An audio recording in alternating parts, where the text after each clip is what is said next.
ഓം പരാശക്തി നമ. വൃദ്ധനായ ഒരു ഭക്തൻ. ക്യാൻസർ രോഗം വളരെ മൂർച്ഛിച്ചിരിക്കുന്നു. തൻ്റെ നാളുകൾ എണ്ണപ്പെട്ടുവെന്ന് അദ്ദേഹത്തിനറിയാം. അദ്ദേഹം അമ്മയോട് പറഞ്ഞു, ഗുഡ് ബൈ അമ്മേ. ഈ മകനിൽ ചൊരിഞ്ഞ സ്നേഹത്തിന് വളരെ വളരെ നന്ദി.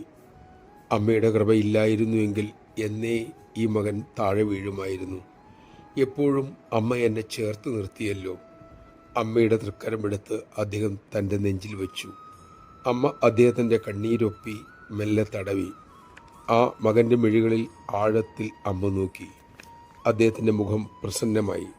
അദ്ദേഹം പറഞ്ഞു, അമ്മേ, അമ്മയുടെ മകൻ ദുഃഖിതനല്ല. എന്നിൽ ചൊരിഞ്ഞ ശുദ്ധപ്രേമത്തിന് ഒരു അളവുമില്ല. അമ്മേ, ഒരു പ്രശ്നം മാത്രമേ എനിക്കുള്ളൂ.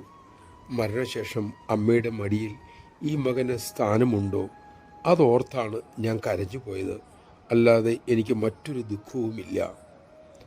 ആ മകൻ്റെ കണ്ണുകളിൽ ഉറ്റുനോക്കി ജഗജ്ജനനി മൃദുവായി അരുളി, വിഷമിക്കല്ലേ, വിഷമിക്കല്ലേ അമ്മയുടെ പൊന്നുമോനെ. മോൻ അമ്മയുടെ മടിത്തട്ടിൽ എന്നും ഉണ്ടാകുമെന്ന് അമ്മ ഉറപ്പു തരുന്നു. അത് കേട്ട് അദ്ദേഹത്തിൻ്റെ മുഖം ആനന്ദത്താൽ പ്രകാശമാനമായി.